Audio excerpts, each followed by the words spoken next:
AI's Dirty Secret, or How to Spend $500,000 of Supercomputing. Episode 1. Monkeys Climbing Trees to Reach the Moon. Imagine a student flat in Scotland in the mid-1980s. Now, picture an odd couple of flatmates studying odd things. Canadian Mark Drummond is doing a PhD in artificial intelligence. This is partly because his parents are Scottish, but mainly because Edinburgh has the only AI department outside North America. Mark is fascinated by using technology to change how we live. Anglo-Australian Robert Stern started studying politics and philosophy.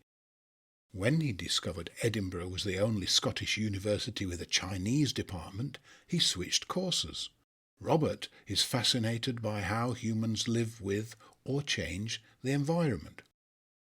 Robert reckons AI is voodoo magic. He loves hearing Mark try to explain it. Mark finds Chinese voodoo magic. He loves hearing Robert try to explain it. Over the kitchen table, Mark outlines an ongoing debate between AI pioneers.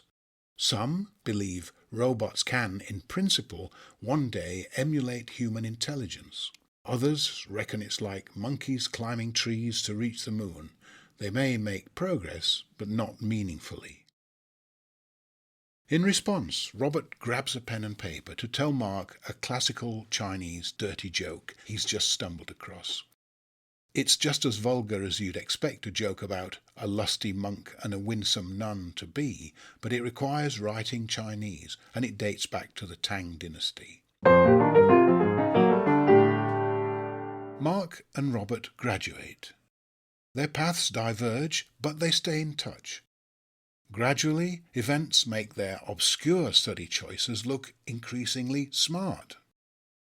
As computing power grows, AI monkeys ascend further up trees. Mark's AI doctorate becomes a hot property. As China grows, the sleeping giant awakes. Robert's Chinese skills become more employable. Mark works on the Mars rover at NASA. He joins the team that made Siri and sells it to Apple. He becomes a serial dot-com entrepreneur at the cutting edge of real-world AI applications. He thrives on both sides of the Silicon Valley venture capital pitching table. Robert trades textiles at a Japanese multinational, then quits to move to Tokyo. Now fluent in formal office Japanese, he touts himself as an environmental consultant to major Japanese corporations. He fails, falls into TV news, produces and reports for American network news in Tokyo, Hong Kong, Shanghai and Beijing.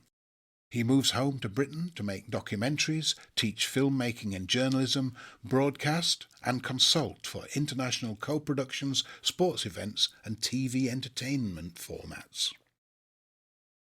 Throughout, Robert and Mark stay in touch, still fascinated by each other's field of study. Throughout, China and AI continue their ascent from obscurity to dominance. Throughout, Robert's 80s concerns about the human impact on the environment grows from an eccentric hobby to become a focus on an existential crisis.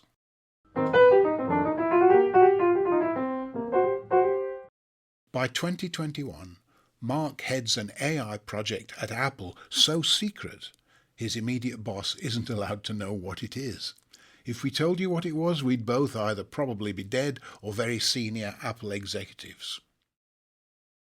In 2021, Robert abandons paid work to set up a social media network called See-Through News, applying storytelling tricks to carbon reduction.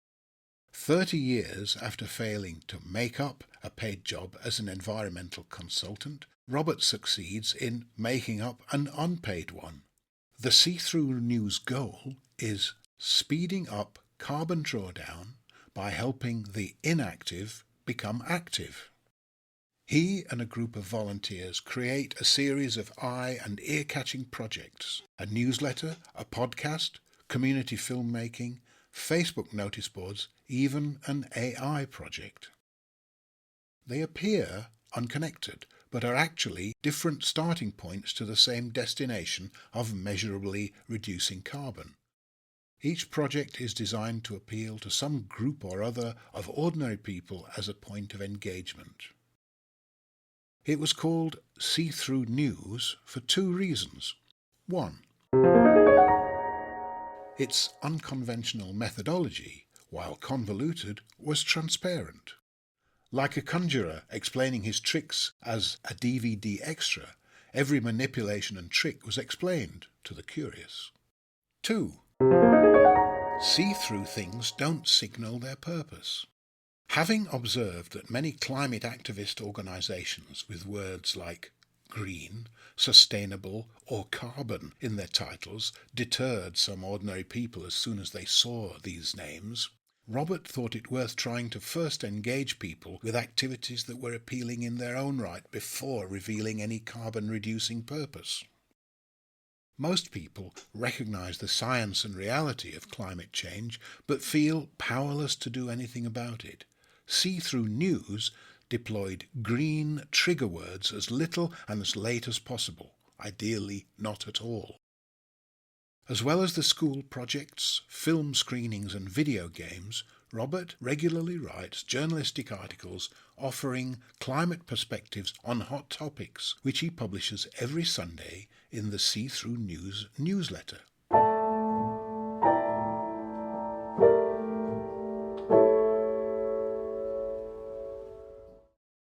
In 2022, large language models finally thrust AI from backstage obscurity. Blinking in the limelight, ChatGPT emerges as AI's breakout star. Thanks to Mark and other AI student university friends, Robert has tracked AI developments since the 1980s, but is frustrated by the gap between what his AI chums tell him and what appears in news headlines. As a TV reporter, Robert is used to condensing complex stories into 2-minute reports, so he knows all too well why mainstream media thrusts AI into the binary boxes of good robot story and bad robot story. Now, as a climate activist, Robert reckons mainstream media isn't providing the deeper, nuanced understanding of AI's actual technology that we should require in order to arrive at an informed opinion on this hot topic. To bridge the gap, Robert writes an article for the newsletter. Recalling the phrase Mark used in that student flat to describe AI in its 1980s infancy, he calls it AI, climate change, and monkeys climbing trees to reach the moon. In his research, Robert comes across a cloud computing management startup. UK-based Yellow Dog claims to offer the greenest form of AI processing available. Robert smells greenwash. He contacts Yellow Dog to challenge their claim. Tom Beese has just taken over as CEO of Yellow Dog, in addition to heading 4 other bleeding-edge high-tech startups, but not only takes Robert's call, but welcomes his interest. Over many long phone calls, Tom patiently explains exactly how Yellow Dog's advanced mathematics and cutting-edge tech minimize computing's carbon footprint. Tom's contributions and imaginative analogies involving football stadia form a key part of the article. It's not all business. Tom is curious about See-Through News and Robert's journey to founding it. Robert is intrigued by Tom's previous lives as a lawyer, army captain, novelist and boss of a virtual semiconductor fabricator. The business bit is shocking, just not in the way Robert anticipated. He thought he knew a thing or two about both AI and computing, but is appalled by what Tom now tells him. In episode 2, AI's Dirty Secret, Robert keeps digging and discovers a dirty secret.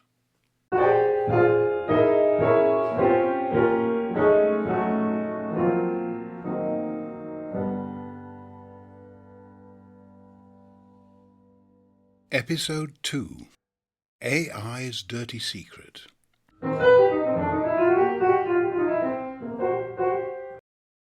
Robert started writing Monkeys Climbing Trees to Reach the Moon to share with the general audience his amateur understanding of how AI actually works. He ends up being shocked at his own ignorance as a climate activist at the scale of computing's carbon footprint. The more detail Tom goes into about Yellow Dog's clever carbon-reducing tech, the more its significance sinks in. That innocent-sounding, ethereal, floaty concept of cloud computing, it turns out, actually takes place in very much earthbound data centers. These data centers are usually hidden from public view, but they power the internet. They also consume huge amounts of energy just to run idle. An average data center requires enough power to run a small town just to keep their processors from bursting into flames. To avoid turning the lights out in nearby towns, many have their own power stations. As a journalist and now an activist focused on carbon emission reduction, Robert is astonished at both the scale of computing's dirty secret and by its absence from any of the breathless discussions of AI now dominating the mainstream media discourse. The Good Robot articles skip over this inconvenient truth. If AI is going to save the world, why bring up the awkward and distasteful matter of its insatiable appetite for energy? Even the Bad Robot articles focus on futuristic Hollywood visions of robots taking over, enslaving or eliminating humans. The only article Robert can find sounding the alarm about the exponential rise in the Internet's carbon footprint is in a specialist publication for the engineers who design and manufacture the chips that go inside the data centers. Just as extreme weather events have climate scientists who've been predicting them for years banging their heads in frustration, chip engineers can't believe everyone is still ignoring reality. Like climate change itself, the issue of the Internet's growing carbon footprint is no longer a theoretical future problem, but a very real current threat. When chip designers meet, they show each other graphs showing their own hockey stick curve. Instead of concentrations of greenhouse gases in the atmosphere, this sudden sharp jump shows the increase in computing power demand created by ChatGPT and all its imitators. AI is turning out to be the computing equivalent of the invention of the internal combustion engine, the impetus for a sudden, massive increase in carbon consumption, just when we need to start slashing it to zero and beyond. And what critical new demand is driving this eating up of our already in the red carbon allowance? Convincing but imaginary pictures of celebrities doing unlikely things, deep-fake porn and disinformation and exam cheating, that's what. Is this what we're going to tell our children we blew our carbon allowance on? Chip engineers ask each other when they meet. Data centers sucked up all our available energy, cancelling out any carbon reductions we made elsewhere for pictures of the Pope in a funny hat? It was easier for Robert to understand why his AI friends ignore this unpleasant reality, easier still why venture capitalists eager to cash in on the next big thing decline to bring it up. After decades climbing the tree, the monkeys wanted to have their day, even if they've not yet reached the moon.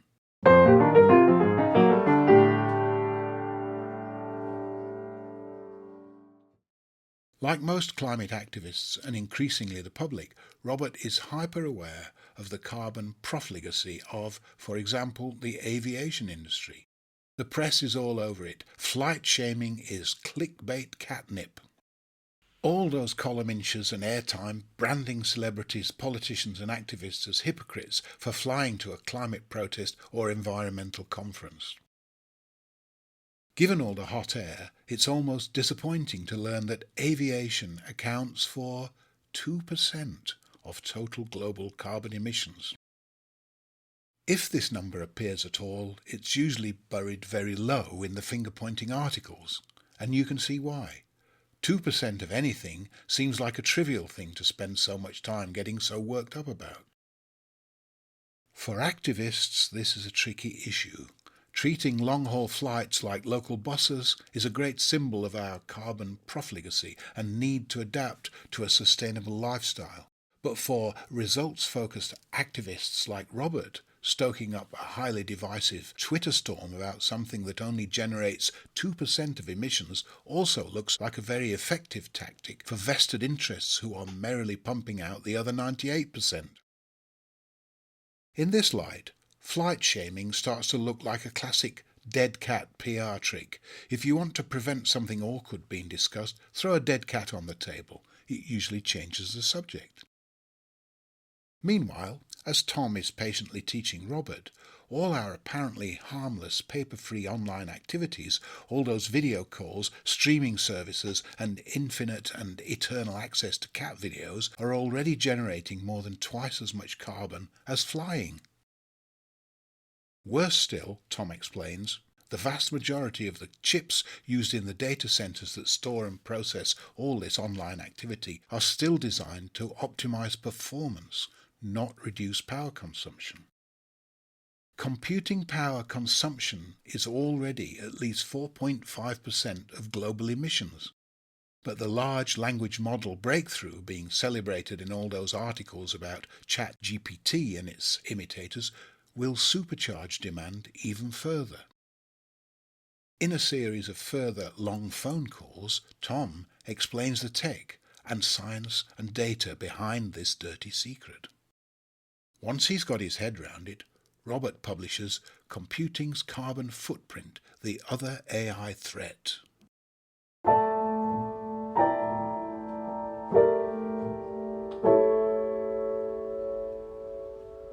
In episode 3, a surprise donation, Robert receives an unexpected call from Tom just before Christmas.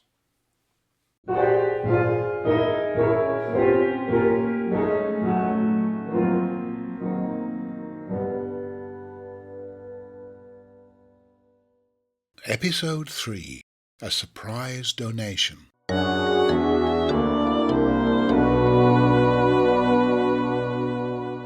"2022 has been a busy year. By December the 15th, Robert is ready to wind down for the Christmas holidays. He's thinking it may be time to take a breath and reflect on the project that has taken over his life. There's much on which to reflect. It's nearly 2 years since Robert abandoned earning a living as a documentary filmmaker, broadcaster and consultant to set up See-Through News, a zero-budget climate activist network. This decision gave Robert a purpose, clarity and meaning that is shared by a growing international network of volunteers. It may also have hastened the end of his 25-year-old marriage. As the See-Through News network grows, its appeal is becoming more clearly defined. The characteristics that set it apart from most environmental activist organizations are getting easier to explain and demonstrate as more projects are developed and added to the increasingly diverse roster. One such project is developing so strongly he thinks it might need its own website, brand and identity. See-Through News' focus on measurably reducing carbon has thrown light on a rather important problem: measuring carbon. Carbon auditing standards might not sound very sexy, but measuring things properly is an essential starting point to claiming any progress. The deeper Robert delves into the current world of carbon auditing standards, the more convinced he becomes that the chaotic, expensive, competing commercial standards are unfixably unfit for purpose, benefiting greenwashers and hence penalizing companies who genuinely seek change. Robert is talking to some carbon auditing expert volunteers about developing a radically new standard that is accurate, free to use, transparent and open source. It's early days, but they're getting enthusiastic feedback so far, especially for emulating the See-Through News zero-budget model. As a journalist, Robert's first instinct is to follow the money, so he knows the power of not having any money to follow. Robert is thinking of calling this spin-off See-Through Carbon, with the tagline, "If you can't buy integrity, why should you be able to sell it?"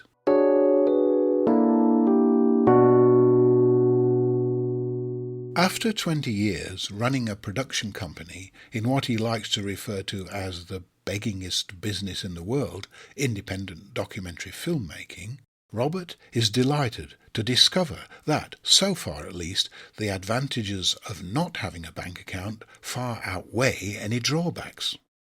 Operating through volunteers alone not only provides instant integrity, it's also super efficient. Remove all the time and energy that money-based charities spend on raising, approving and spending money, and you're instantly 10 times more productive and 20 times more nimble.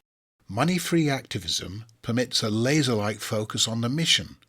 For See-Through News, this means measurably reducing carbon.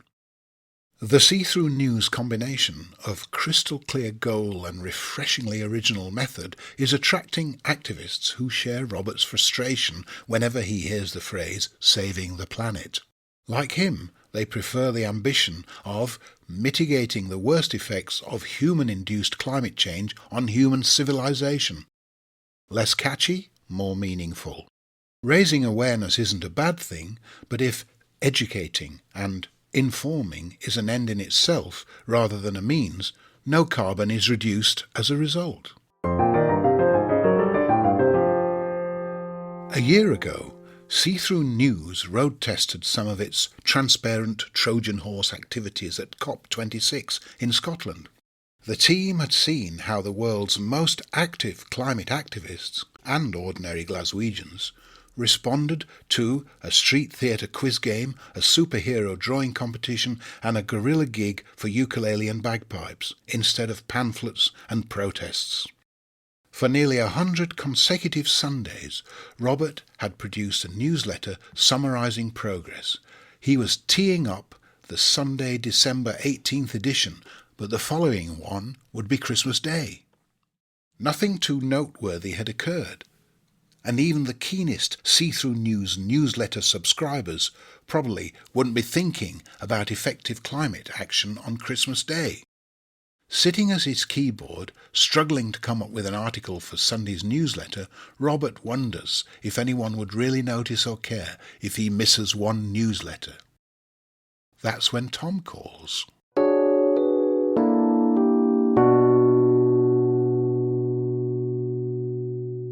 Robert wishes him seasonal greetings. They swap holiday plans. As Robert is thinking of winding up, Tom says this isn't just a social call. As CEO of cloud computing management platform Yellow Dog, Tom wants to make a corporate donation to See-Through News. Robert gently reminds Tom See-Through News has no bank account and is entirely run by volunteers. Equally gently, Tom tells Robert he's aware of that, which is why the donation is in the form of a voucher, more precisely, a free license. 2 conditions, Tom says. 1. The voucher has to be used to further the See-Through News goal of speeding up carbon drawdown by helping the inactive become active. No problem there, says Robert, hardly counts as a condition. 2, Tom goes on, there's a strict deadline. The free license has been accounted for in Yellow Dog's annual budget and expires at the end of the financial year on April the 10th, less than 5 months away. Also not a problem, says Robert breezily. For a former TV news producer, 5 months is an eternity. So what's the voucher for and how much is it worth? Supercomputer-grade cloud computing, replies Tom. And $500,000. Well, that solves the problem of what to write about in the pre-Christmas newsletter. Robert writes an article called Our First Donation. But with offices empty during the Christmas holidays, time ticking down to the suddenly imminent-sounding April 10th deadline, no profile, no track record and no budget, what on earth is See-Through News supposed to do with this bolt-from-the-blue gift?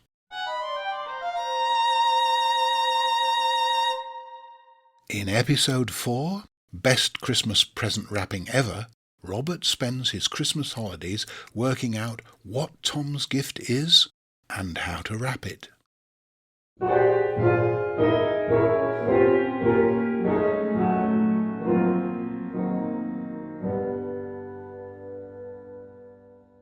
Episode 4.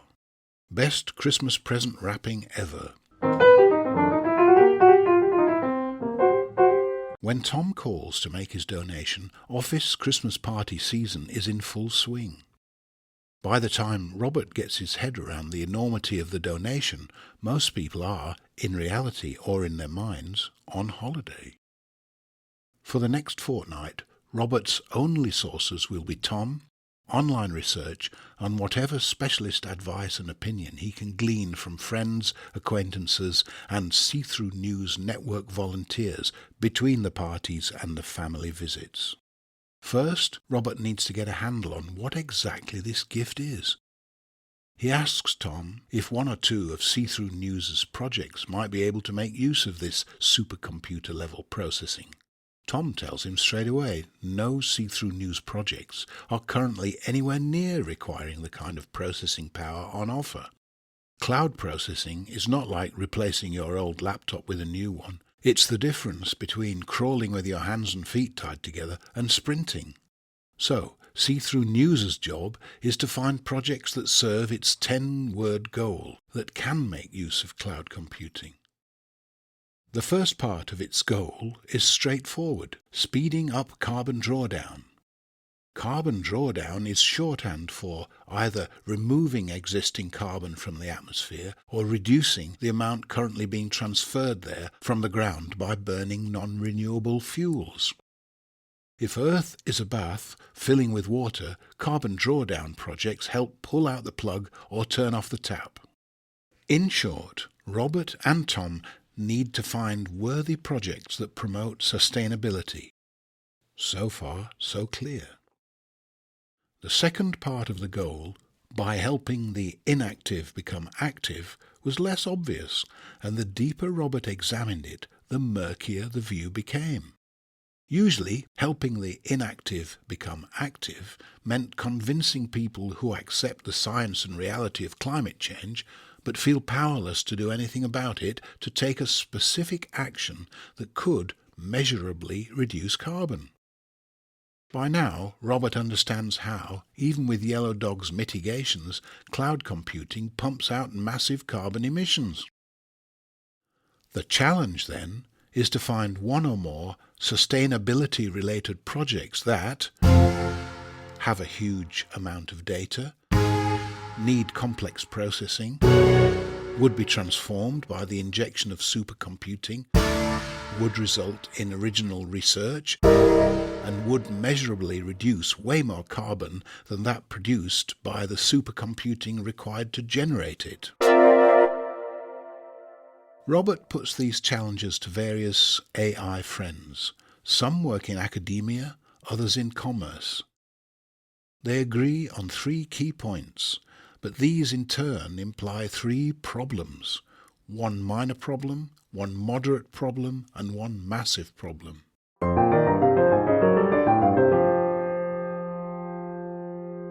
First, the consensus.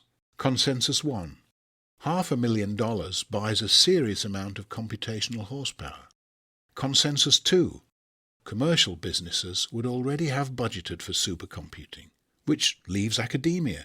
Even for free gifts, advanced research projects require the approval of committees that might only meet a couple of times a year. This means the most likely candidates, who might have the volume of data ready and require the degree of complex processing to make use of this horsepower, are current PhD students. Consensus 3. April the 10th is already a ridiculously tight deadline, and the competition should launch as soon as possible. Realistically, the earliest possible date is January the 1st, 2023.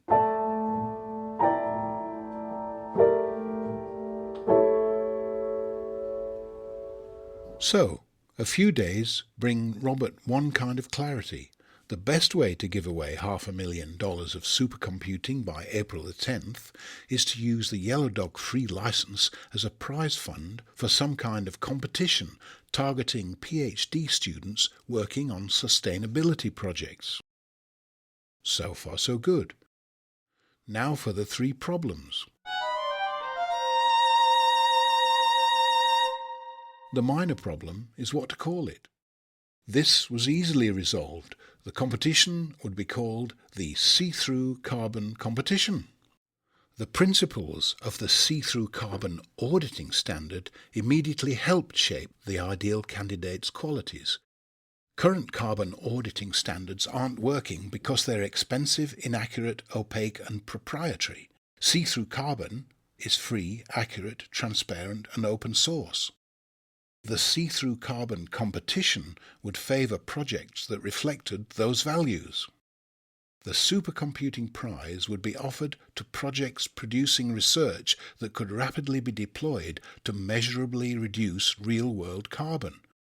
Minor problem solved, with the added bonus of helping establish the competition's criteria. The medium-sized problem was the April 10th deadline. Everybody working in academia seemed to find it ludicrous. They tell Robert that without any budget, profile, network or track record, See-Through Carbon won't stand a chance. Even those working in the supercharged .com business world find the deadline daunting to the point of impossible. But none of them has worked in TV news production. Robert spent decades meeting impossible deadlines on negligible resources. He's never organised a zero-budget supercomputing competition before, but he'd been CNN Beijing bureau producer for a US presidential visit to China and survived in the impecunious world of independent documentary production for 2 decades. It wasn't obvious to Robert why organising a competition in a few days during a holiday period with no money and a crazy deadline is much different from previous obstacles he's found a way round, over or under. The third problem, the massive one, however, seems so big as to be intractable. It's not that the competition can't work, but that it would barely be worth all the effort. Finding existing sustainability PhD projects in top universities shouldn't be hard at all.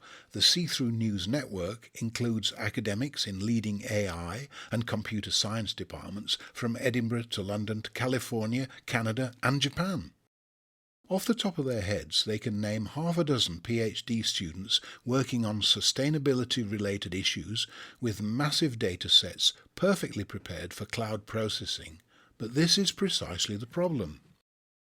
Awarding projects like these a share of the Yellow Dog Prize Fund would at best simply advance them by a few weeks or months. They've already budgeted for cloud computing in their proposals. Most are already waiting in line for allocated time slots at their university supercomputers. Winning the See-Through Carbon competition would merely enable them to queue jump. This barely seems worth all the hassle. The solution seems obvious. Pass on Tom's unexpected Christmas gift to researchers who can never dream of being able to access this kind of technology. Find projects for whom supercomputing would be transformative, making possible things that would otherwise be impossible. This means advertising the competition to the world's poorest countries, or as they prefer to call themselves, the Global South. But with only a few days before the competition has to launch to give itself any chance of meeting its deadline, how on earth can such candidates be found? And even if the competition can somehow access such a massive haystack, will it even contain any needles?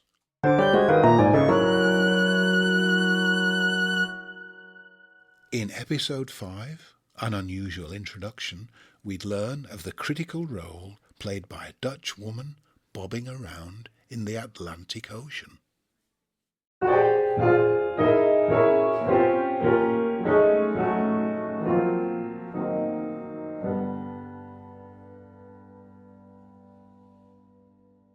Episode 5, An Unusual Introduction.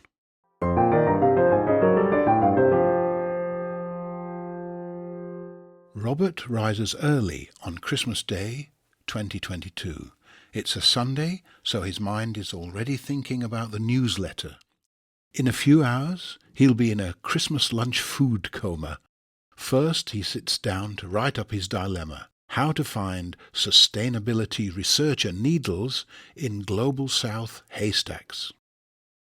In time for cocktails, he hits publish and sends an article titled "See-Through Carbon Competition, a $500,000 announcement" into the ether.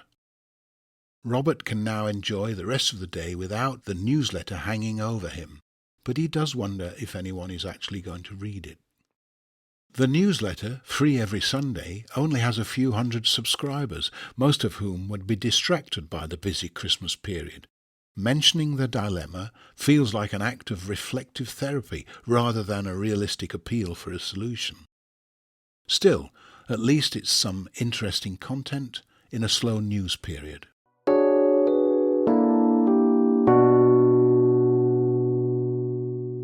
Putting out the newsletter every Sunday has become part of Robert's routine.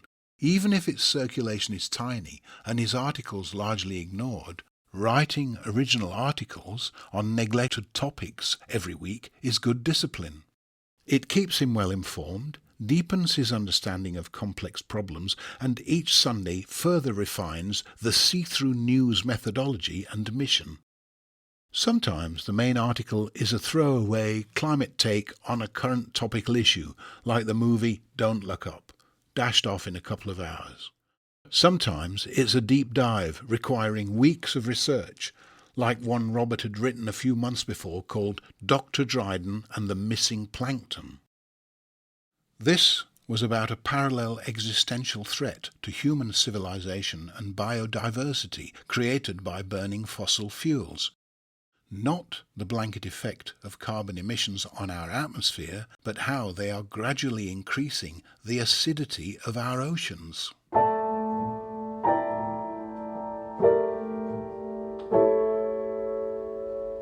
Dr. Dryden and the Missing Plankton was an investigation of the science and media treatment of a remarkable citizen science project. In the 1980s, Dr. Howard Dryden had turned his marine biology PhD project into a global water treatment business, supplying clean water to everything from entire cities to huge industrial complexes. Once he started doing business with marine parks, he returned to his original passion and was shocked by how polluted our oceans had become. He sold up his stake in the business, bought an ocean-going yacht, and applied his commercial innovations to the basic science of measuring the sea's fundamental health indicator, plankton. Dr. Dryden invented a new method of taking water samples and trained a couple of dozen Atlantic yacht sailors in how to use it. They take regular samples and email the images to a lab Dr. Dryden had set up at an Edinburgh University research hub, where they'd be subjected to expert analysis to count the number of plankton. They couldn't find any.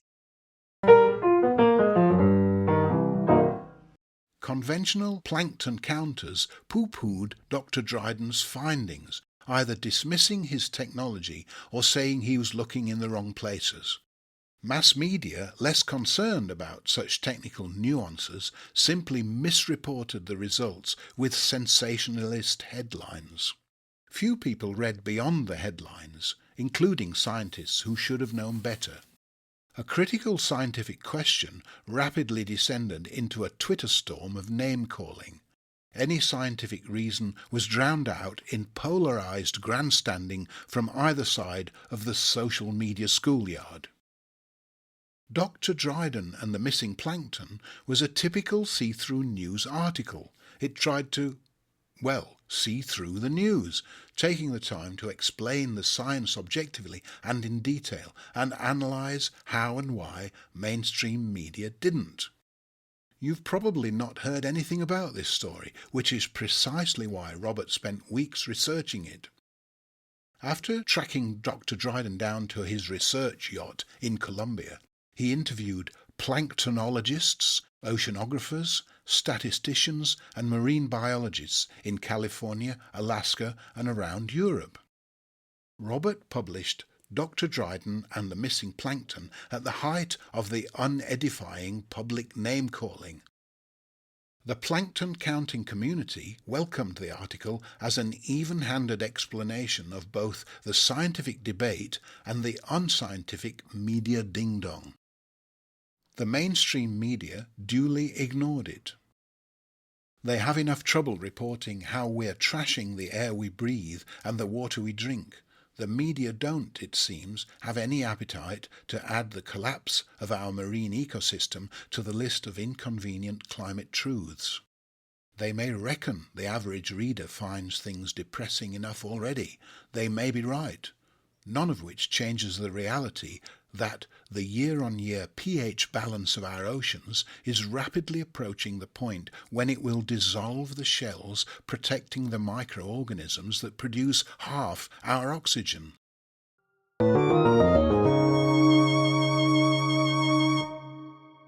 Among the tiny minority of people who care enough about this existential threat was a Dutch woman floating in the mid-Atlantic. She was one of the yachters who'd volunteered for Dr. Dryden's Citizen Science Water Sample Collection Program. After reading the See-Through News article, she subscribed to the See-Through News free weekly newsletter, where, on Christmas Day, she read about Robert's dilemma on how to find Global South candidates.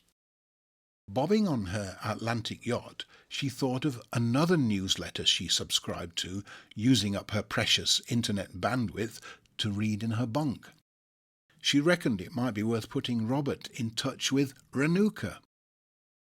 Dr. Renuka Thakore was founder of the Global Sustainable Futures Progress Through Partnerships Network. GSFN had a lot of similarities to See-Through News. Both were zero-budget social media networks. Both were established around the same time. Both had hit on the same trick. They were trying to use social media's free infrastructure for effective climate action.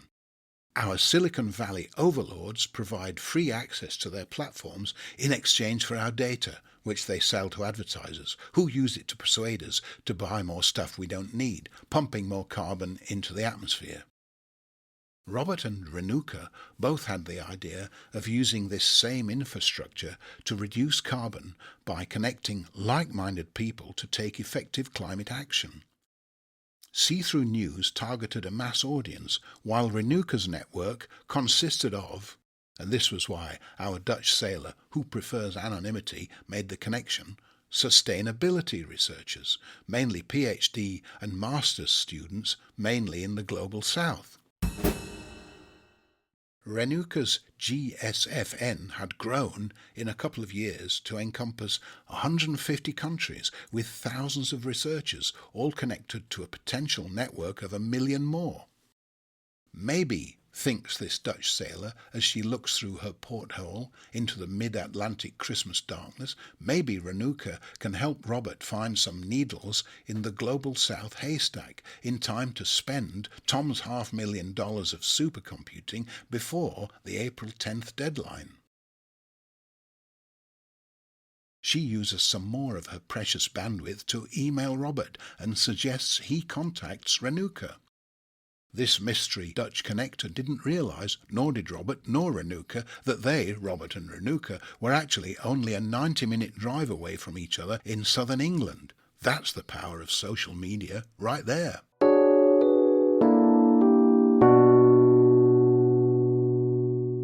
On Boxing Day, before heading out for a walk, Robert sees the email from the Dutch sailor in his spam folder, takes a quick look at GSFN Online, thinks it worth a shot, and pings Renuka an email.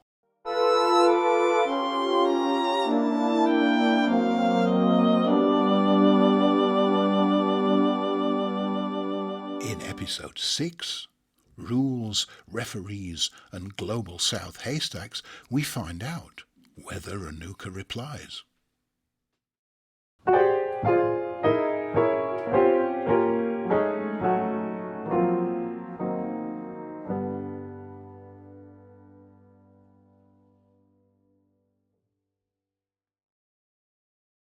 Episode 6. Rules, referees, and Global South haystacks.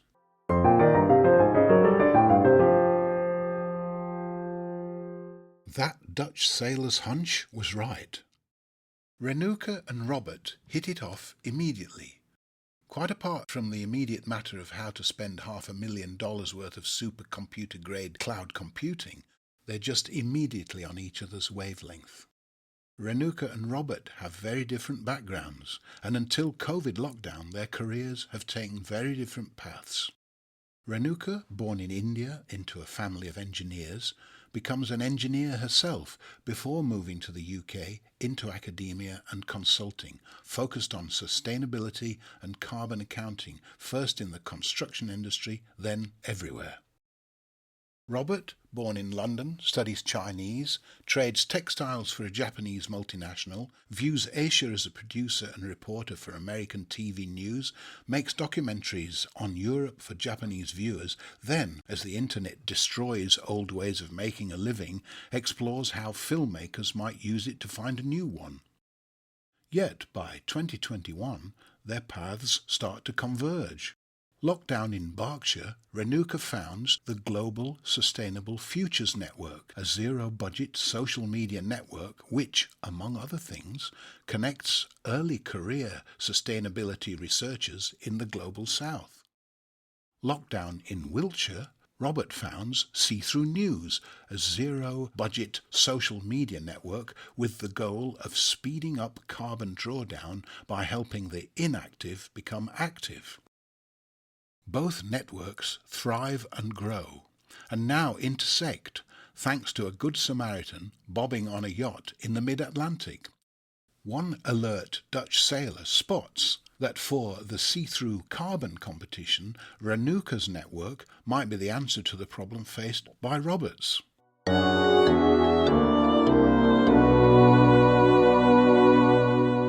On December the 27th, they have a Zoom call.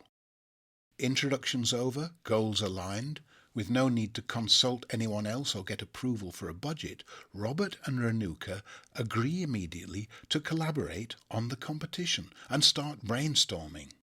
Before hanging up, they review their to-do list. Rules must be clear and transparent, the simpler the better. Referees assemble an expert panel to evaluate any entries should they come.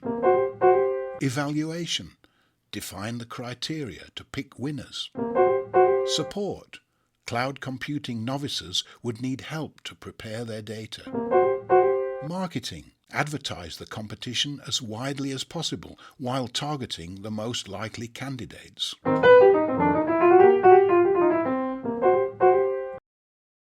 Even for problem solvers like engineer Renuka and TV producer Robert, this is quite a to-do list. They don't bother drawing up a similar list of obstacles, but it would look like this.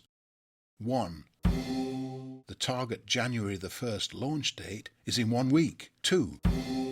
Most people in their networks are on holiday. 3. It seems no one has ever tried offering supercomputing to Global South researchers. 4. Most people don't understand what the prize is. 5. Experts are warning them suitable candidates might not even exist. 6. They also say, even if they do exist, the April 10th deadline is nuts. 7. No one's heard of see-through carbon. 8. Even if any of this were possible with massive resources, they have no money.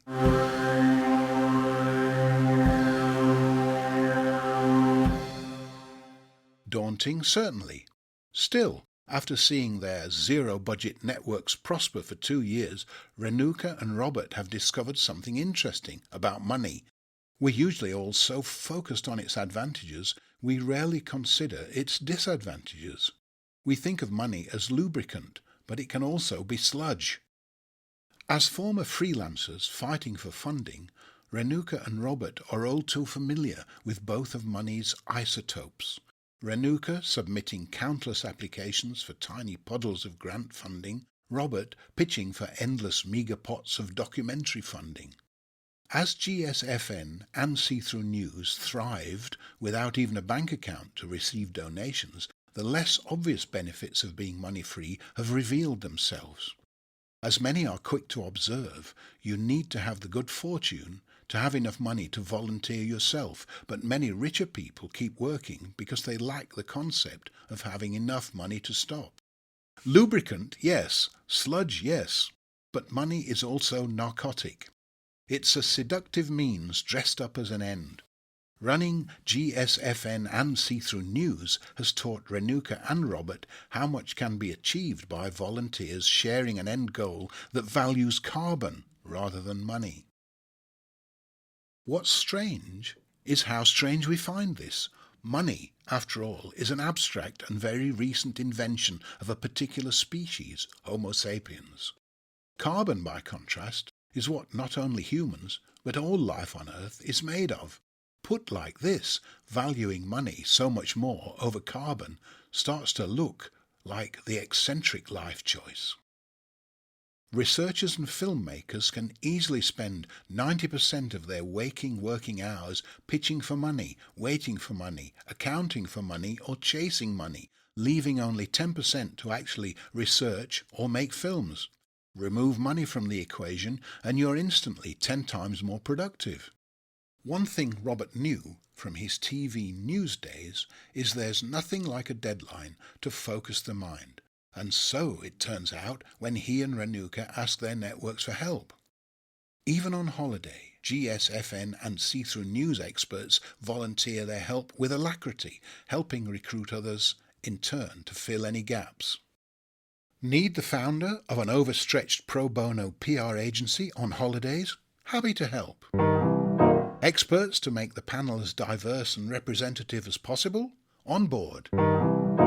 Agricultural expert to fill an expertise gap? Found one. Graphic designer to create an eye-catching logo in a day? In your inbox. A donor who creates solutions instead of problems?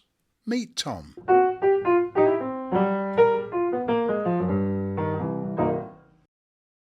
Renuka and Robert feel like they're in the first half of The Magnificent Seven, The Dirty Dozen, or another heist movie where ragtag teams of unlikely misfits with peculiar but complementary skills are being assembled on the hoof, except on Zoom and with fewer shootouts. On January the 1st, they review the top of their to-do list. Competition rules, tick. Expert panel of referees, tick. Global press releases to hundreds of Global South publications for a broad appeal, tick. Academic call paper for a more focused appeal, tick. Unencumbered by the sludge of money and with complementary networks of expert volunteers pitching in from around the world, with no need for anyone else's approval, they hit send. On January the 1st, 2023, 4 months and 10 days before the deadline, the See-Through Carbon competition trumpets to a hungover world its quixotic search for golden needles in the massive Global South haystack. In episode 7, Golden Needles, we find out if anyone heard and if the haystack contained any needles at all.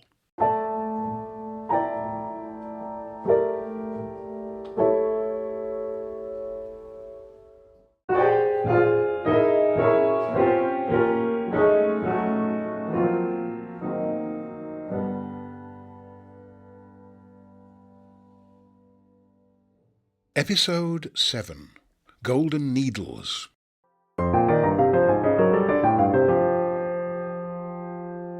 Within days of its launch, it's clear the See-Through Carbon competition faces a previously underestimated but fundamental problem. No one really understands what the prize is. As initial enquiries and even applications flow in from South Africa, Niger, the Philippines and India, most are either saying they don't know what's on offer or showing they don't. This makes sense. Robert isn't doing a sustainability-related PhD, but when Tom rang him on December the 15th about the Yellow Dog donation, he'd just spent months working on an in-depth article on AI's dirty secret, and thanks to his unusual university flatmate, had a better-than-average understanding of computer science. Robert knew way more about the earthbound, carbon-guzzling reality of cloud computing than almost anyone he met. Yet when Tom told him about his donation of $500,000 of supercomputer-grade cloud computing, he'd struggled to grasp exactly what this meant. "Can you explain it to me?" he'd asked Tom. "In terms of, I don't know, multiples of laptops, GPUs, or—" Robert was on very thin ice now. "Multi-core cloud instances or something." "I could and will," Tom had replied, "but for the purposes of explaining this to potential applicants, I strongly recommend you simply say $500,000 worth of supercomputer-grade cloud computing." Tom and Robert now collaborate on 2 frequently asked question lists to publish on the website. One is a Cloud Computing for Novices Beginner's Guide, explaining key cloud computing terms and concepts, the other specifically for competition applicants. These are a big time saver for competition applicants, but also makes most of them realize their projects don't have anywhere near the volume of data or complexity of processing to require the prize on offer. One by one, they work out it would take them ages to work out how to prepare their data for supercomputing, and even if they did, it would barely require $1 worth of compute. Robert was beginning to understand the vast gap between a decent laptop and supercomputing himself. He'd previously compared it to crawling with hands and feet tied together, then sprinting. He now realizes it's more like crawling, then driving a Ferrari. All very educational for Robert and the applicants, but this only makes the prospect of finding any needles in the global South haystack even more remote. The stream of enquiries slows to a trickle. Then, a month in, one serious-looking application arrives from South Africa. Dr. Samuel Adekunle, a researcher at the University of Johannesburg collaborating with Manchester University in the UK. Samuel spent a couple of years collecting real-time data from air quality monitors in and around Africa's 2 busiest airports and city centres in Johannesburg, his adopted home, and Lagos in his native Nigeria. This is just the kind of potentially transformative project the competition was designed for. Without access to supercomputing, Samuel and his team would have to make educated guesses as to what representative sample data to choose for processing and analysis. Access to Tom's gift means they'd no longer have to guess and could simply process the whole lot. Moreover, Samuel's application and his response to the expert panel's questions indicate he and his team know one end of a supercomputer from the other. Even better, Samuel's ambition is to convert his heap of raw data into actionable, carbon-reducing research outcomes. In his video call with Renuka, Tom and Robert, as the topic technical and political experts on the judging panel, Samuel is impressive. Strong technical grasp of how the prize could supercharge his research data ticks all the see-through news boxes for helping the inactive become active. Samuel is as impatient as the panel to rapidly convert results into on-the-ground measurable carbon reduction, or, as Samuel puts it, to take lessons from the ivory towers to the common man in the streets. The panel approves Samuel's application. 5 editions after See-Through News newsletter issue number 87 announced the launch of the See-Through Carbon competition, issue number 92 announces Samuel as its first winner. Everyone is relieved. Not only do needles exist in the global South haystack, it's only taken a month to find a golden one. No sooner had the first needle been found than another appears. This time it's Laura De Giovanni, whose startup uses blockchain and AI to sort out truth from lies for an app designed to promote trust and collaboration.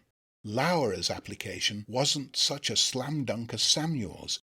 As a London-based Italian, there's no direct Global South connection. Also, it's a commercial startup rather than a research project. But Ranucca, Robert, Tom, and the rest of the expert panel agree Laura's project ticks all the other see-through news boxes of accessibility, transparency, and open source universality. While not specifically targeted at the Global South or involving Global South participants, Laura's research would clearly benefit the Global South, maybe even disproportionately so. Poorer countries tend to have fewer defences against online disinformation, climate-related or not. Because they'd had no idea whether any needles existed in the Global South research haystack, Robert and Ranucca had drafted the rules to say the competition favoured Global South applications rather than being strictly limited to them. Not that they had to be accountable to anyone other than themselves, but they're glad this decision allows them to consider Laura's application, not least because there's only a month before the deadline when $500,000 worth of supercomputing will go up in financial year-end smoke. Another online interview with the expert panel, and Robert drafts an article announcing another winner for issue number 98 of the See-Through News newsletter. But before Sunday comes, there's a third winner to add. When the March 19th newsletter comes out, 22 days before the April 10th deadline, it includes another name. Johnson Giola is an industrial chemist and zero-carbon advocate who runs an eco-building and educational business based in Calabar in Nigeria's south-south state. His application appears absurdly overambitious. With less than a month before the computing deadline, he has no existing data and has designed a project in response to the competition. Still, the scope of Johnson's project, surveying firewood use in cook stoves in rural Nigeria and sharing the data with national and international government bodies to promote its replacement with renewable energy, could hardly be more spot on. The expert panel may have its doubts about Johnson's ability to have data ready from a standing start, but there's no doubting his enthusiasm, passion, and grasp of the technical challenge. Like Laura's business, Johnson's last-minute project doesn't fit the expected profile of pre-existing PhD research, but Robert, Ranucca, and Tom decide that discovering such things and being flexible enough to embrace them is the point of doing something nobody's yet tried. Besides, with 22 days before the deadline, why not take a punt? The Yellow Dog team say Samuel and Laura's projects combined are unlikely to put much of a dent in the $500,000 prize fund. There's little to lose by giving Johnson a chance. Off the record, Tom also mentions Samuel and Laura are struggling to prepare their data in time. Then, the day after Newsletter 98 announced the competition had a second and third winner, another last-minute entry becomes a fourth. Dr. Daniel Zepeda Rivas, a Mexican researcher who'd studied, lectured and researched around Europe and the Global South, has spent years collecting two huge data sets from 500 locations around the world, predominantly the Global South. One was a massive database of the carbon intensity of existing construction methods and materials in all these places. The other, equally massive, was the projected future weather and climate conditions for the corresponding locations.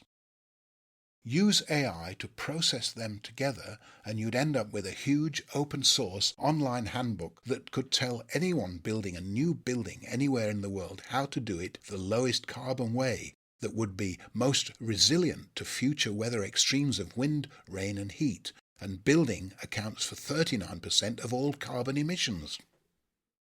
University College London and FCB Studios, a leading sustainable architectural practice, had provided Daniel with office space and support, but his project had stalled. It needed a massive amount of supercomputing horsepower to combine the two datasets, maybe even $500,000 worth. With the clock ticking and a massive amount of data to prepare, the expert panel fast-tracks Daniel's application. On Sunday, April 2nd, 2023, the See-Through News newsletter marks its 100th edition. It's a doozy.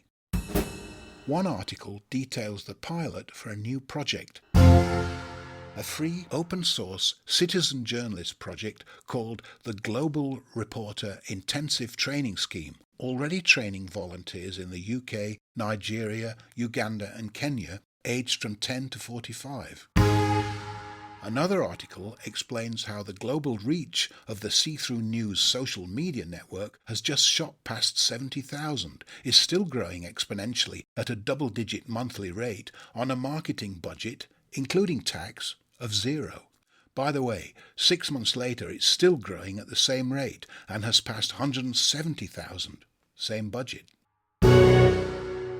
And a third article, 9 days before the April 10th deadline, announces Daniel as the 4th winner of the inaugural See-Through Carbon competition. By now, Robert, Renuka and Tom have come to see the competition as a pilot, a proof of concept. Experts they'd consulted before launch doubted it was possible to find any needles in the Global South haystack. They'd demonstrated they could. Maybe this would convince bigger, better resourced donors, like those who actually owned the data centers, to make the See-Through Carbon competition bigger, more comprehensive and permanent. In this sense, the fact that with no budget and a ridiculous deadline, the competition had found Samuel, Laura, Johnson and Daniel was job done. We now know that the Global South haystack not only contains such needles, but there are golden ones. But with the April 10th deadline a week away, and all involved in the competition experiencing the ground rush sensation as an aircraft approaches the runway to land, a different question is looming larger. Will any of the winners actually get their data ready in time to use the $500,000 prize?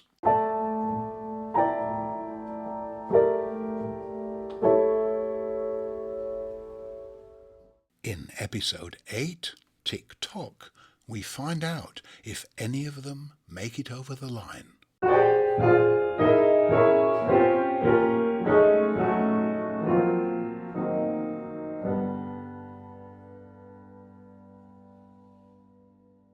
Episode 8, Tick-Tock.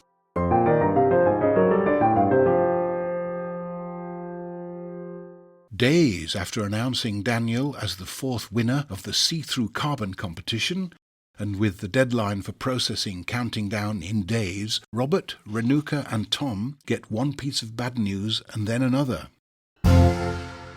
First, Laura says she won't be able to get her data ready in time for April the 10th. In the midst of a .com funding crisis, Laura's team just can't spare the resources to prepare their data for this unexpected deadline. Perfectly understandable. Robert, Renuka and Tom wish Laura all the best in keeping her business afloat. They say if they manage to make the competition permanent, her application is pre-approved for any future prize fund. Then Samuel calls from Johannesburg. He'll have to pull out too. He and his team face an academic version of the same problem facing Laura's business. Transformative though the prospect of free supercomputing was, and helpful though the Yellow Dog team has been, Samuel has had to admit defeat. With no additional resources, getting their data ready by April the 10th would be too much work in too short a time. Renuka's network, Tom's Yellow Dog onboarding team and Robert's website articles had done their best to help. But offering a free Ferrari has its drawbacks to people who've previously only aspired to a bicycle. You still need a driving instructor, roadmap and fuel.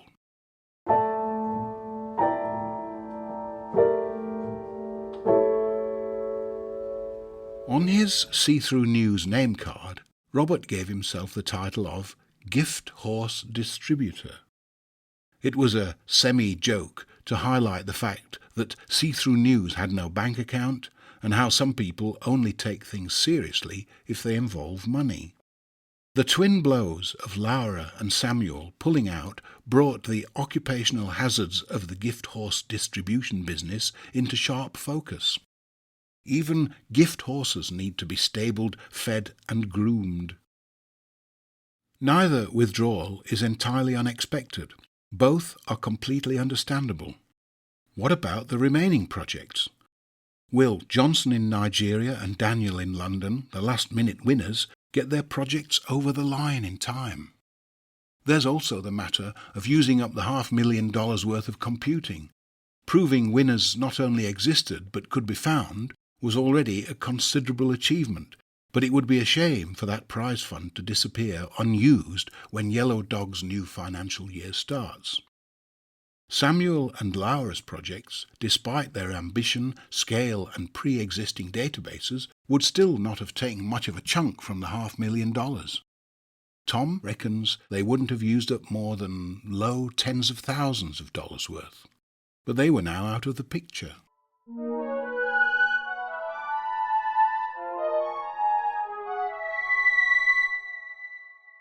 With days to go, the only remaining candidates were Johnson's, still collecting data, and Daniel's, absolutely humongous and only just approved.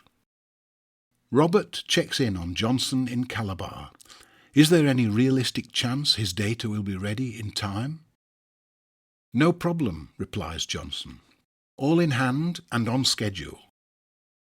Robert tries to think of Johnson's project in terms more familiar to his own experience as a TV news producer. In 1997, as NBC Asia Shanghai Bureau Chief, he'd covered the handover of Hong Kong to China at midnight on July the 1st. Or, a year later, now CNN Beijing Bureau producer, he'd coordinated coverage of Bill Clinton's official visit, the first by an American president since the first George Bush waved to TV cameras in Tiananmen Square in February 1989, weeks before the square was taken over by demonstrators. Both of these involved complex arrangements in unpredictable environments with constantly moving goalposts but the hard deadline of a satellite booking window for live broadcasts. Not so different from Johnson's challenge. Johnson had to design a project, obtain permissions from multiple government departments, create a data-collecting app, recruit dozens of volunteer surveyors, get them to the most remote parts of rural Nigeria, compile and consolidate the data, and prepare it for processing. In 2 weeks. No problem. How about Daniel? His project had the opposite problem. While Johnson was scrambling to collect enough data ingredients from remote Nigerian villages, Daniel was calling in favours all over University College London to prepare his huge warehouse of data in time to squeeze through the cloud computing sausage machine. Daniel was in daily contact with Tom's Yellow Dog team, who had taken on the task with gusto. This was the kind of test engineers relish. A last-minute, epic technical challenge that would stretch their technology to its limits. Deadlines are two-faced beasts that can both destroy and create. The April 10th deadline killed Samuel's and Laura's computes, but stimulated Johnson and Daniel's projects into life, one from nothing, the other from a deep sleep. Days pass. There's nothing Robert and Renuka can do to help at this stage, so they stop asking how things are going. They can only distract Johnson and Daniel from their impending deadlines, looming larger with every hour.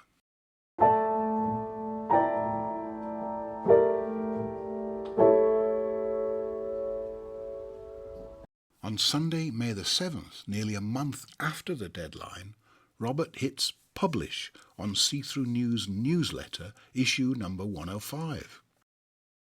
It contains a sneak peek of a documentary project about Britain's greatest living woodsman and a new episode of a podcast about a sumo crisis in 1993 Japan, both of which, being see-through news projects, were different starting points to the destination of measurably reducing carbon. Also, a more obvious starting point, an article called The See-Through Carbon Competition Pilot Review. It reveals what happened.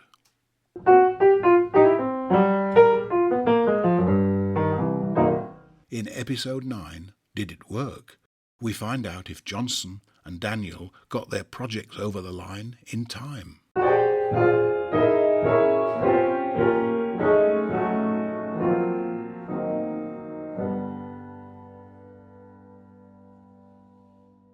AI's Dirty Secret, or How to Spend $500,000 of Supercomputing. Episode 9. Did it work?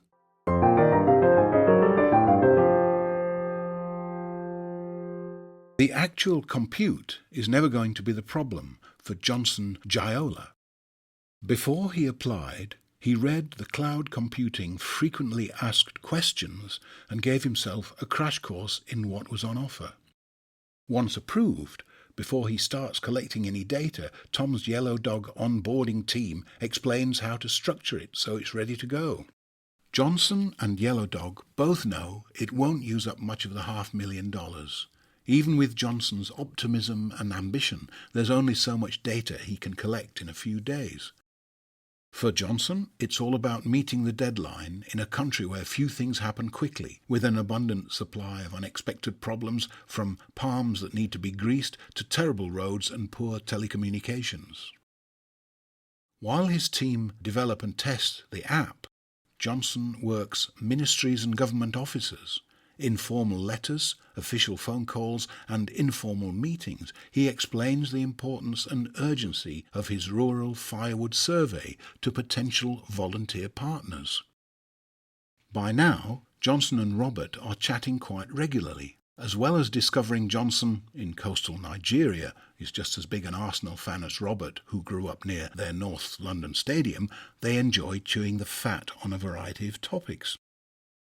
Johnson tells Robert how he comes from a village with the highest concentration of PhDs in Nigeria, and as the youngest of 4 sons, he's his father's last chance of joining the My Son the Doctor Club. What you have to understand, Robert, Johnson explains on one video call, is that the biggest occupation of any African man is boasting. Hearing Johnson's methodical efforts to get the government officers, volunteers, coders, etc. on board, Robert tells Johnson it reminds him of a key lesson from his first job at a Japanese global trading company. What you're doing, he tells Johnson, sounds like an African version of nemawashi.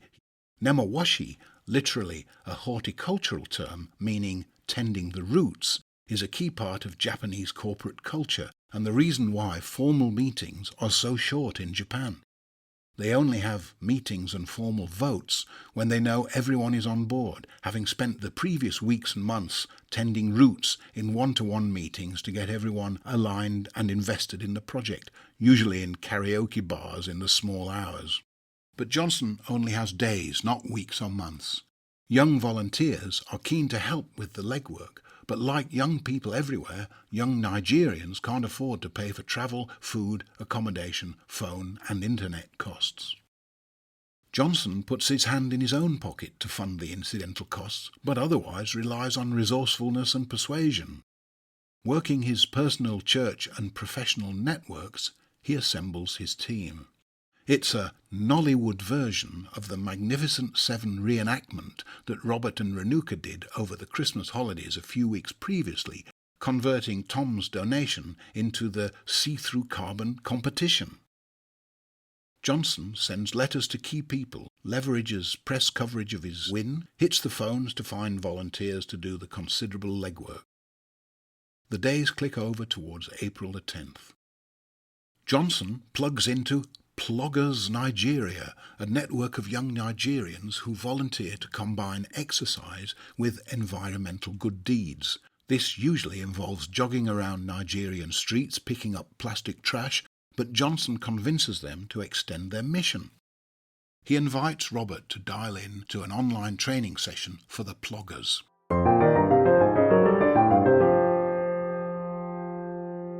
You'll be travelling to Nigeria's poorest and most rural regions, he tells them.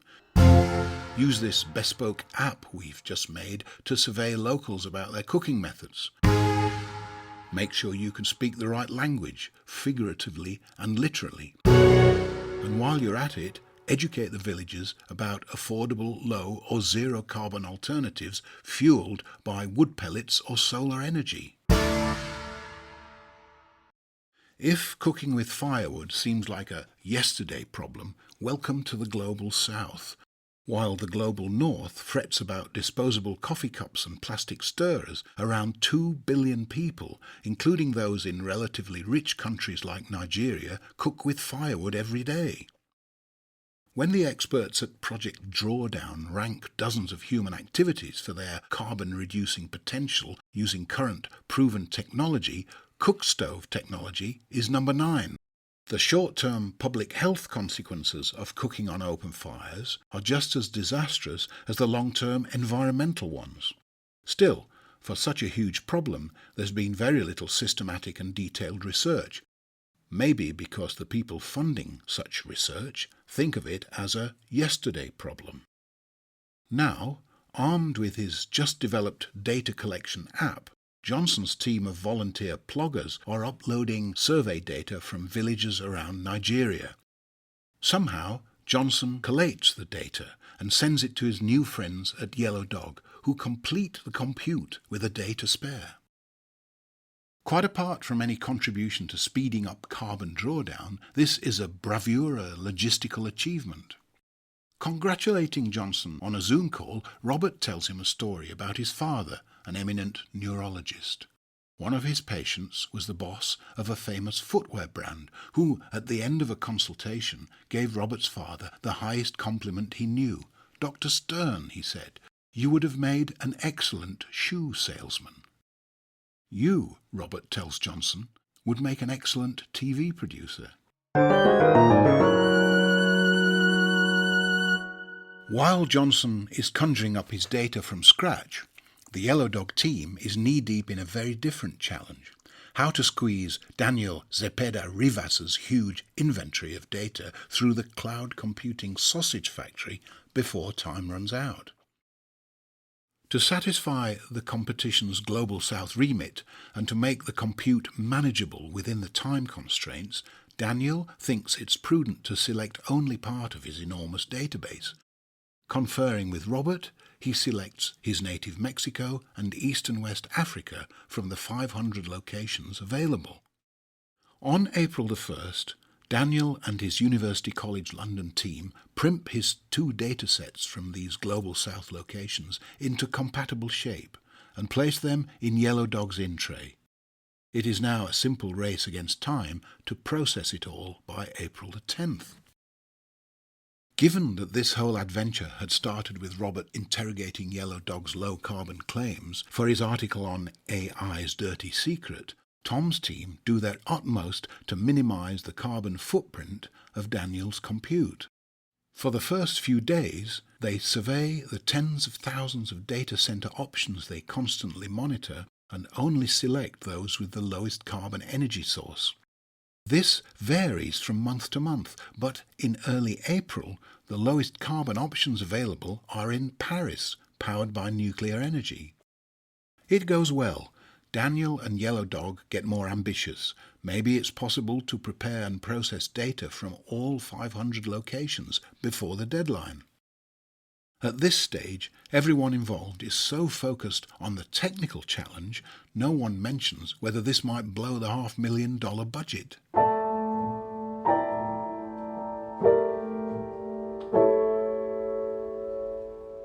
Day after day, Daniel and his team dress more of their data and deliver it to Yellow Dog, who distribute the task to data centres around the world to subject it to AI analysis before April the 10th.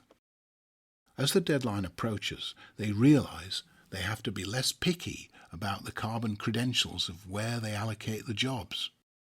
They measure the carbon intensity of data centers by grams of CO2 equivalent per kilowatt hour. Paris comes in at 29, but they now have to use data centers in Milan that are more than 7 times more carbon intensive. Then, as the tick-tock grows louder, they add London and Frankfurt, 8.5 times dirtier. Finally, as midnight on April the 10th approaches, it's whatever's available.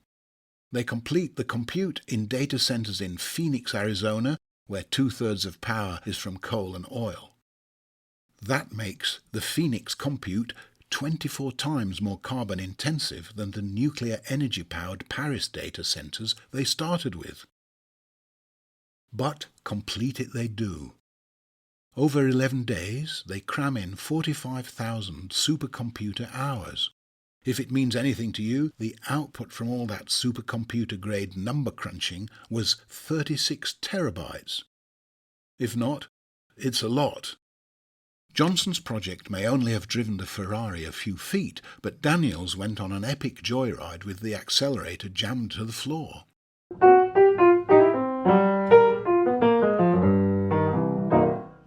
A few days later, Yellow Dog does the carbon accounting. It's fascinating.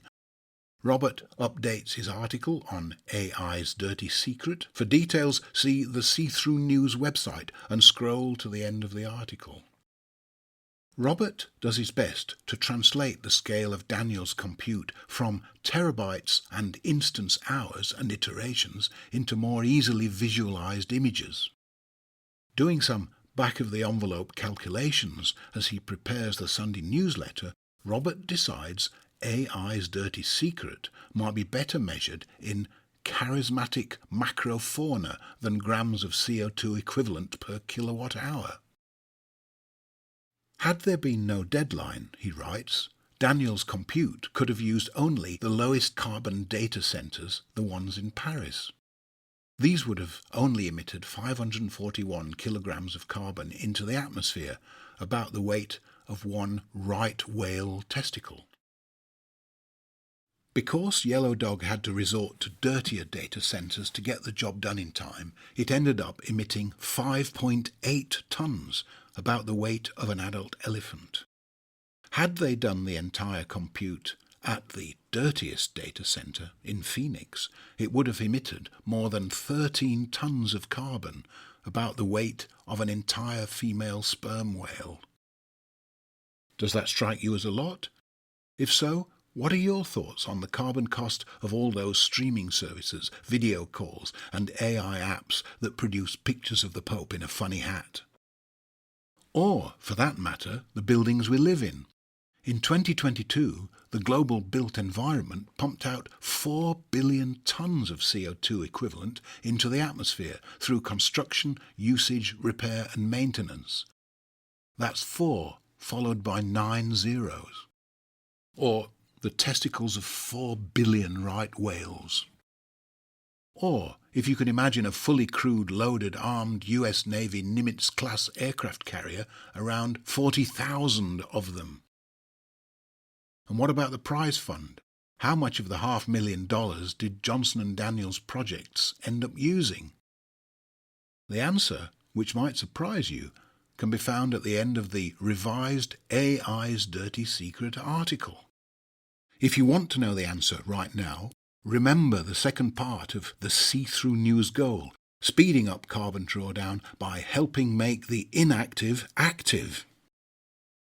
If you're really curious, finding and reading the article only takes a few seconds, but it does require a tiny action. But, more to the point, was any of the effort described in these 9 episodes actually worth it?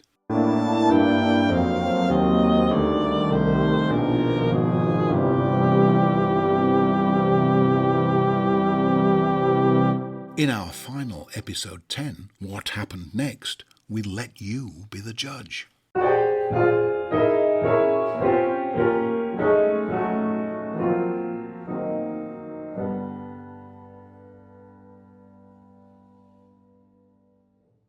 Episode 10, What Happened Next?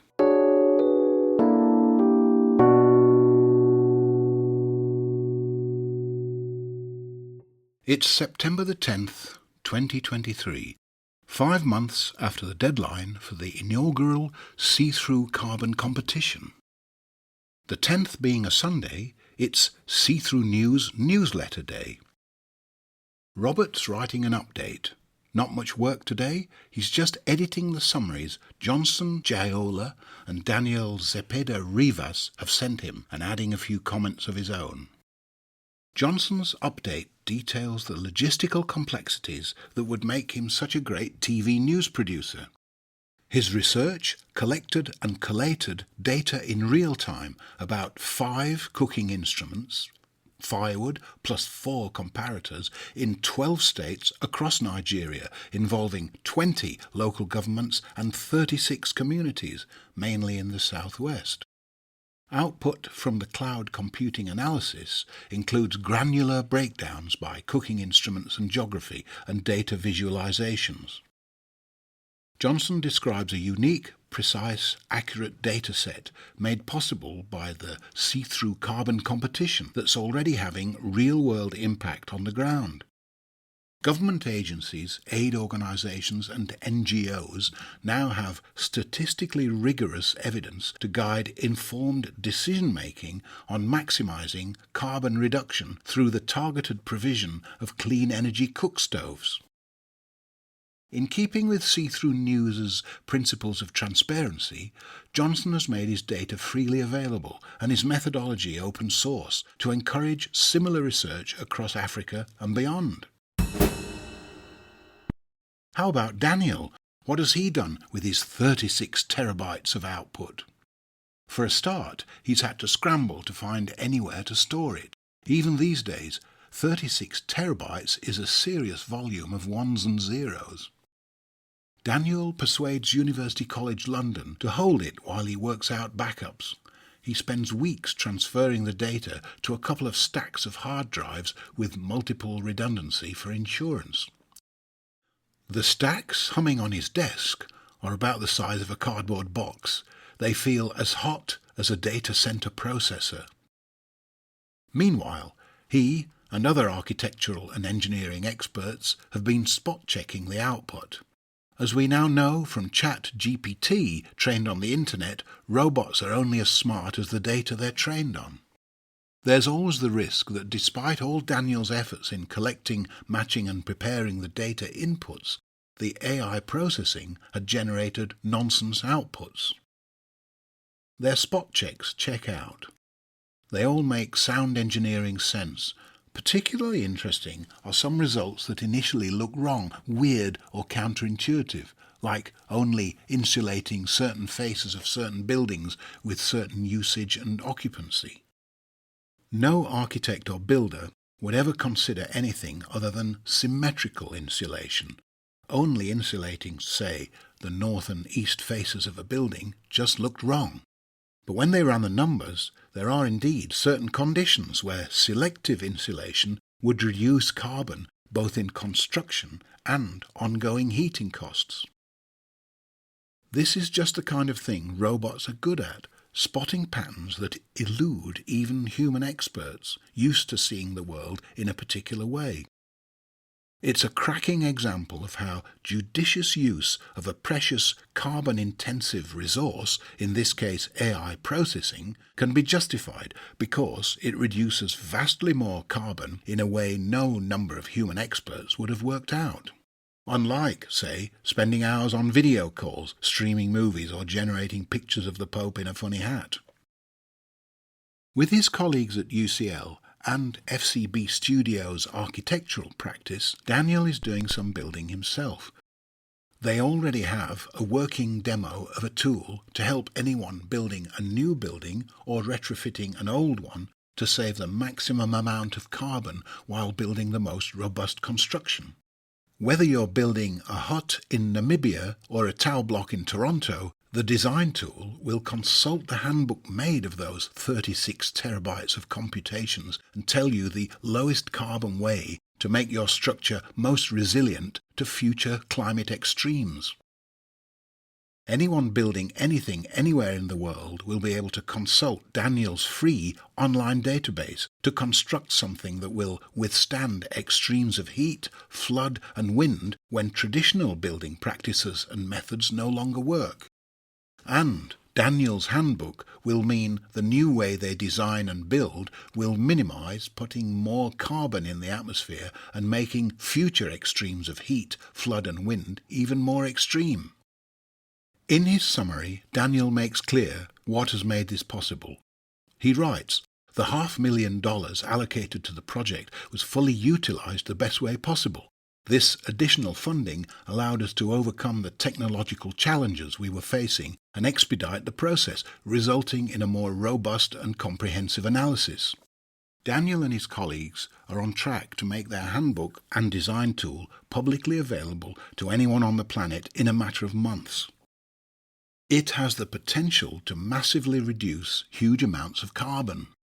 And that was the only condition Tom placed when he rang Robert to make Yellow Dog's donation 9 months before.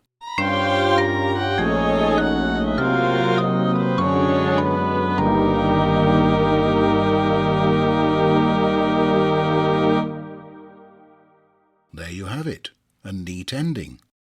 But is this story over? Will there be further episodes? Don't know. Was Tom's unusual gift a one-off, or the start of something huge that could measurably speed up carbon reduction, particularly in the global south, for the foreseeable future? Don't know. Watch this space. Maybe you can tell us. Maybe you can take action to change the story. This is a real-life, real-world cliffhanger to which no one knows the answers. Here are a few unanswered questions.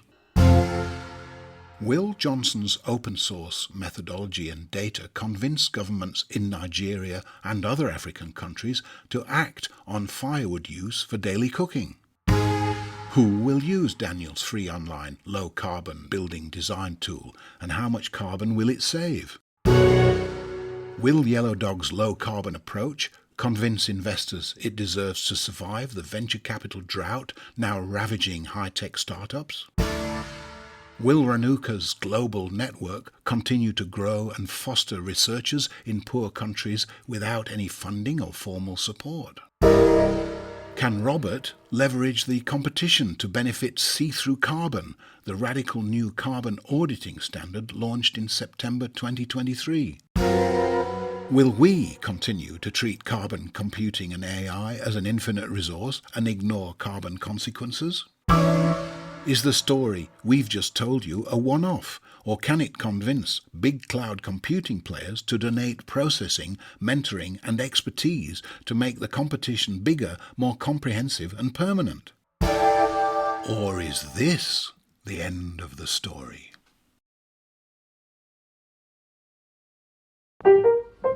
AI's Dirty Secret, or How to Spend $500,000 of Supercomputing, was narrated by George Hinchliffe, who also wrote the music. It was written, produced and mixed by Robert Stern. The See-Through News podcast is a See-Through News production. See-Through News is a zero-budget social media network with the goal of speeding up carbon drawdown by helping the inactive become active. For more, visit seethroughnews.org. Thank you for listening.